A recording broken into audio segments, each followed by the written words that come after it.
इस हादसे पे आपने सवाल पूछा, बेहद खुशी की बात है। 15 लोग नहीं, 15 परिवार के चिराग बुझ गए कल। क्यों बुझे? प्राकृतिक आपदा तो नहीं थी, यानी कोई गलती है, सेफ्टी प्रोटोकॉल का पालन नहीं हुआ।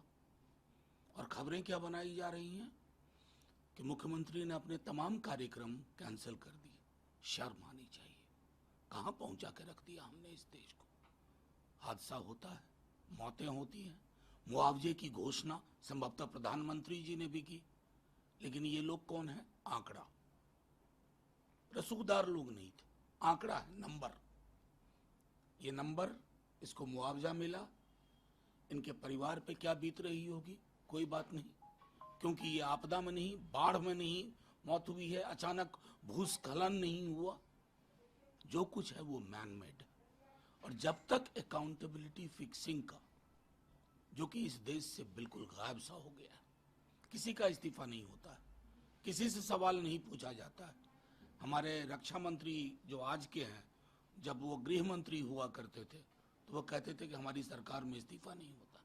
ये लेवल ऑफ एरोगेंस, ये मौतें अगर 1% भी मानवता और मानवीय संवेदना वापस ले आए तो बहुत बड़ी उपलब्धि होगी।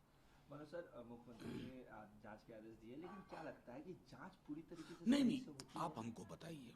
अभी भगदड़ हुई थी उसी उत्तर प्रदेश में कुछ बरस पूर्व, उसकी जांच रिपोर्ट में क्या निकल के आया आपको नहीं पता? मुझे नहीं पता। आए दिन कभी किसी बाबा के यहाँ, कभी मंदिर में, कभी कहीं हादसा होता है, कमेटी की घोषणा की जाती है, कुछ पता चलता है। हम अद्भुत देश हो गए हैं। श्रद्धांजलि दी, मुआवजे की घोषणा की, गाड़ी बढ़ाओ आगे, भूल गए, बिसरा दिया। ये है सरकार की कार्यशैली। क्या लगता है सर, इसमें क्या समाधान होना चाहिए? पहला समाधान है कि जिनका जो काम है उसमें अगर बेईमानी है तो फिक्स हो। छोटे लेवल के अधिकारी को फिक्स मत करो, मंत्री तक जाओ। जब एक बार वो रवायत चालू होगी तो फिर देखिएगा इस प्रकार की घटनाओं की पुनरावृत्ति नहीं होगी, घरों के चिराग नहीं बुझेंगे। सर, उद्धव सेना के 6 सांसद एकनाथ शिंदे गुट में शामिल हो गए। कई दिनों से ये बात नहीं, उद्धव सेना के सांसद नहीं शामिल हुए हैं। भारतीय लोकतंत्र आहत हुआ है, छत विक्षत हुआ है। भारत का इलेक्टोरेट जो वोटर है, बेईमानी और नाइंसाफी उसके साथ हुई है, उसके चॉइस को डेसिमेट करके रख दिया है। ये ना कोई बताए हमें कि ये उद्धव जी को झटका लगा, ये ममता जी को झटका लगा। ये दम घोटू परियोजना है भाजपा की, लोकतंत्र का गला घोट रहे हैं बस। और जो लोग एक सिंबल पे जीत के दूसरे में शामिल हो रहे हैं ना, वो एक तरह से अपना डेथ वारंट भी साइन कर रहे हैं।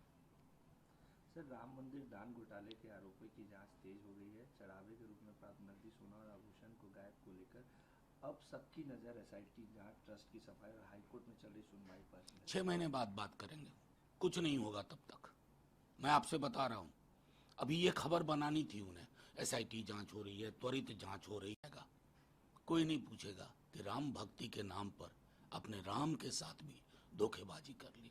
कल तक तो आप लोगों के साथ करते थे धोखाधड़ी, अब तो ईश्वर के साथ कर रहे हैं।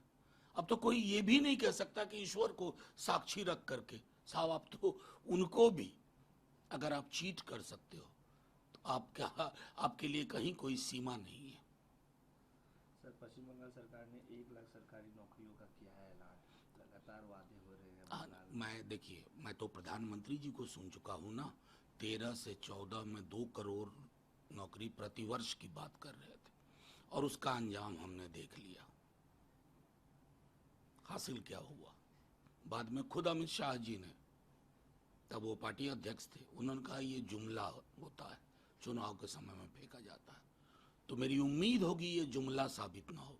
जैसे बिहार में जब हमने प्रॉमिस किया 20 में, हमारी सरकार नहीं बनी, बाद में जब नीतीश जी के जदयू पे संकट आया, हम शामिल हुए, तो तेजस्वी जी की प्रारंभिक और आखिरी शर्त यही थी, और नौकरी मिली।